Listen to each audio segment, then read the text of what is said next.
Now, a lot of people are probably aware of the fact that Bart Simpson is voiced by a woman. But are there still people who get surprised when they meet you and find out that you are Bart for the first time? I'm stunned. Yeah, I'm actually stunned when people don't know that the voice of Bart really is a chick, you know? I say, yeah, I'm Bart Simpson, man. Who the hell are you?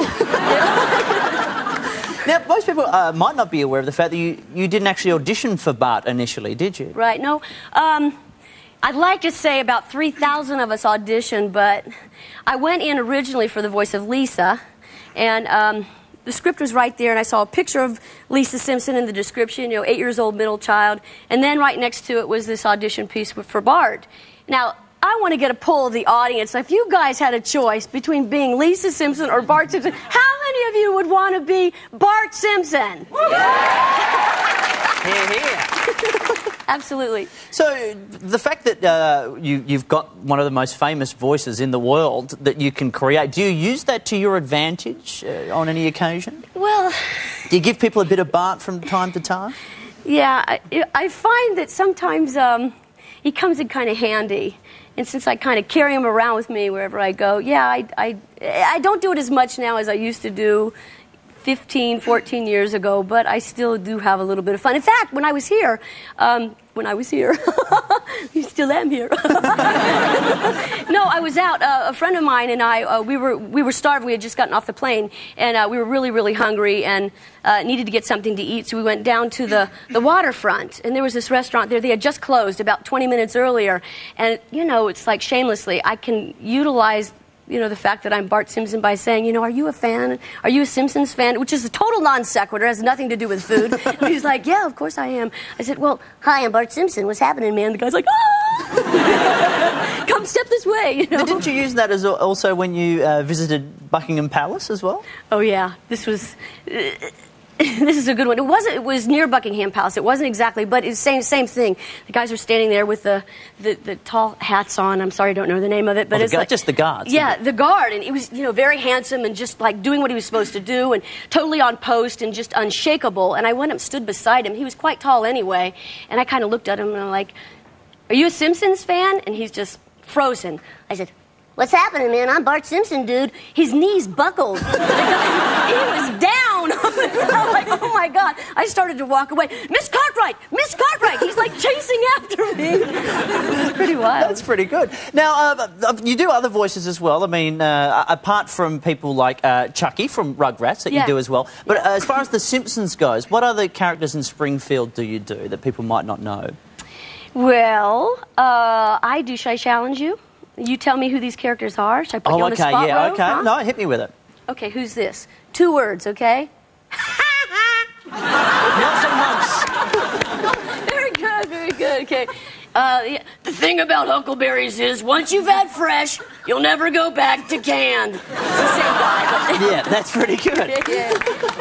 I also do, see, I'm not sure if I'm Rod or I'm Todd. Oh, yes. But it's like, because I think I've done Todd about 135 times, and I've done Rod. These are the Flanders boys. Yes, the Christian study boys next door. Remember when they were playing a video game, and Bart's like, oh, you got him, you got him. No, you just clipped him, you made him a Unitarian.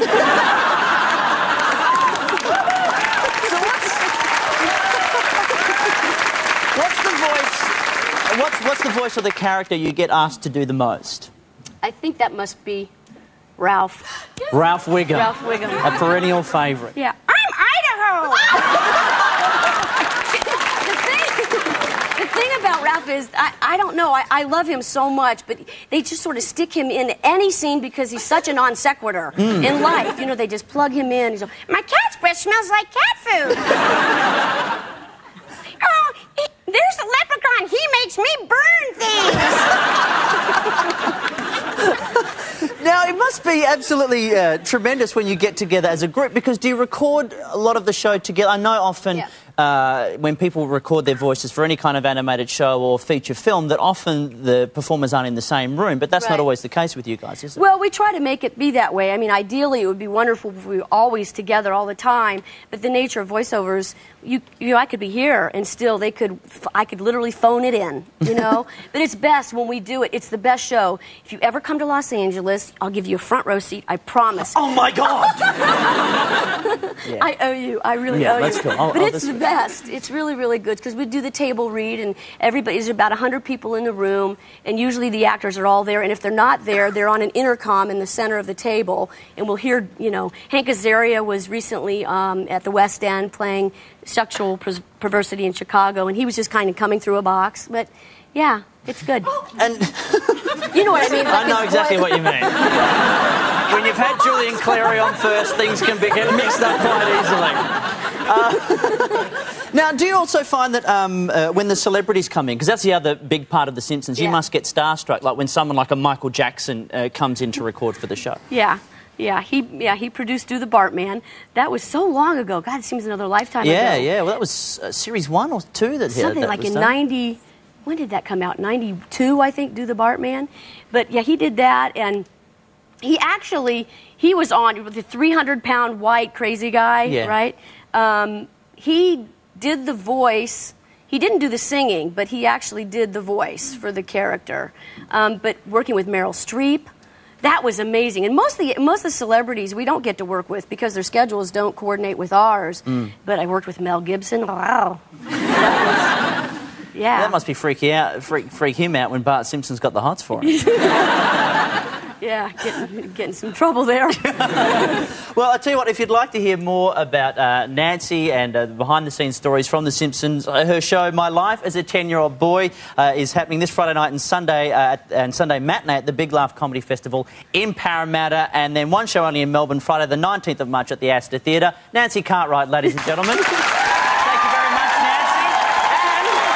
And Nancy will be back later to perform in our radio serial as well, so don't miss it. Still to come, Lisa Marie Presley, Blink-182, and Tell Us Where to Go Next, What The, and our radio serial with Nancy Cartwright and Megan Gale.